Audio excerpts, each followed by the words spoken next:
ದಸರಾ ಹಿನ್ನೆಲೆಯಲ್ಲಿ ಸಾಲು ಸಾಲು ರಜೆ ಬರ್ತಿದೆ. ಇದನ್ನೇ ಬಂಡವಾಳ ಮಾಡಿಕೊಂಡ ಖಾಸಗಿ ಬಸ್ ಮಾಲೀಕರು ದರ ಹೆಚ್ಚಳ ಮಾಡಿದ್ದಾರೆ. ಅಷ್ಟೇ ಅಲ್ಲ, ದಸರಾ ನೋಡಲು ಮೈಸೂರಿಗೆ ಹೋಗೋರಿಗೆ ಕೆಎಸ್ಆರ್ಟಿಸಿ ಕೂಡ ಶಾಕ್ ಕೊಟ್ಟಿದೆ.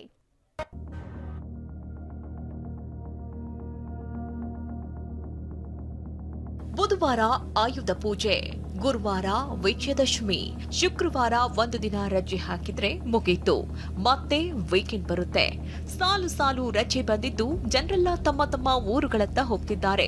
ಅದರಲ್ಲೂ ದಸರಾ ಕಣ್ತುಂಬಿಕೊಳ್ಳೋಕೆ ಬೆಂಗಳೂರಿನಿಂದ ನಿತ್ಯ ಸಾವಿರಾರು ಜನ ಹೋಗ್ತಿದ್ದಾರೆ. ಆದ್ರೆ ಕೆಎಸ್ಆರ್ಟಿಸಿ ಪ್ರಯಾಣಿಕರಿಗೆ ಬಿಸಿ ತಟ್ಟಿದೆ. ಬೆಂಗಳೂರು ಮೈಸೂರು ಬಸ್ ಟಿಕೆಟ್ ದರ ಹೆಚ್ಚಳವಾಗಿದೆ.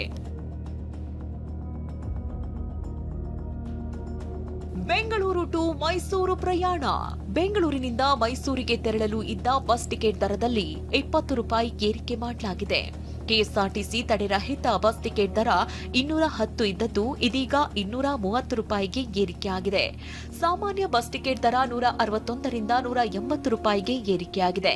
ದಸರಾ ಹಿನ್ನೆಲೆಯಲ್ಲಿ ಕೆಎಸ್ಆರ್ಟಿಸಿ 20 ರೂಪಾಯಿ ದರ ಏರಿಕೆ ಮಾಡಿದೆ. ಇದಕ್ಕೆ ಪ್ರಯಾಣಿಕರು ಆಕ್ಷೇಪ ವ್ಯಕ್ತಪಡಿಸಿದ್ದಾರೆ. ಎಲ್ಲ ಸಣ್ಣ ಪುಟ್ಟ ಸಂಬಳ ತಗೊಂಡು ಓಡಾಡೋರಿಗೆ ಜಾಸ್ತಿ ಮಾಡ್ತಾನೆ ಹೋಯ್ತಾ ಇದ್ರೆ ಏನು ಪ್ರಯೋಜನ? ಎಲ್ಲ ನಮ್ಮ ಮೇಲೆ ಬರೀ ಹೇಳಿತಾವ್ರೆ ಅಷ್ಟೇ. ಅವ್ರಿಗೇನು ಮಾನ ಮರ್ಯಾದೇನಿಲ್ಲ, ಲೂಟಿ ಮಾಡೋಕ್ಕೆ ಎಲ್ಲ ಸೇರ್ಕೊಂಡಿರೋದು. ಏನು ಹೇಳ್ತೀರಾ, ರಾಜ್ಯ ಸರ್ಕಾರ ಮುಂಡ ಮುಚ್ಕೊಂಡು ಹೋಗಿದೆ ಅಷ್ಟೇ. ಬರೀ ಕೆಎಸ್ಆರ್ಟಿಸಿ ಮಾತ್ರವಲ್ಲ, ಖಾಸಗಿ ಬಸ್ಗಳು ಕೂಡ ಹಬ್ಬವನ್ನೇ ನೆಪವಾಗಿಟ್ಕೊಂಡು ಪ್ರಯಾಣ ದರ ಏರಿಕೆ ಮಾಡಿವೆ. ಖಾಸಗಿ ಬಸ್ ಮಾಲೀಕರಿಗೆ ಹಬ್ಬ. ಬೆಂಗಳೂರಿನಿಂದ ಹುಬ್ಬಳ್ಳಿಗೆ ಸಾಮಾನ್ಯವಾಗಿ ಬಸ್ ಪ್ರಯಾಣದ ದರ 1000 ರೂಪಾಯಿ ಇರ್ತಾ ಇತ್ತು. ಆದ್ರೀಗ ಹಬ್ಬದ ವೇಳೆ 2039 ರೂಪಾಯಿ ಆಗಿದೆ. ಇನ್ನು ದಾವಣಗೆರೆಗೆ ತೆರಳೋಕೆ 750 ರೂಪಾಯಿ ಪಡಿತಾ ಇದ್ರು. ಆದ್ರೀಗ 1489 ರೂಪಾಯಿ ರೇಟ್ ಜಾಸ್ತಿ ಮಾಡಿದ್ದಾರೆ. ಇನ್ನು ಬೆಂಗಳೂರಿನಿಂದ ಬೆಳಗಾವಿಗೆ 1200 ರೂಪಾಯಿ ಇರ್ತಾ ಇದ್ದ ಬಸ್ ಟಿಕೆಟ್ ದರ ಈಗ 2677 ರೂಪಾಯಿ ತನಕ ಆಗಿದೆ. ಬೆಂಗಳೂರಿನಿಂದ ಮಂಗಳೂರಿಗೆ ಸಾಮಾನ್ಯ ದಿನಗಳಲ್ಲಿ 1200 ರೂಪಾಯಿ ಇರ್ತಾ ಇತ್ತು. ಆದ್ರೀಗ 1800 ರೂಪಾಯಿ ಕೇಳ್ತಿದ್ದಾರೆ.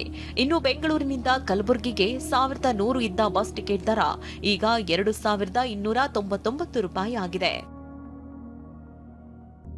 ದಸರಾವನ್ನೇ ಮುಂದಿಟ್ಕೊಂಡು ಬಸ್ಗಳ ಟಿಕೆಟ್ ದರವನ್ನ ಏರಿಕೆ ಮಾಡಿದ್ದಾರೆ. ಇದರಿಂದ ಪ್ರಯಾಣಿಕರು ಕಂಗಾಲಾಗಿದ್ದಾರೆ. Bureau report, TV9.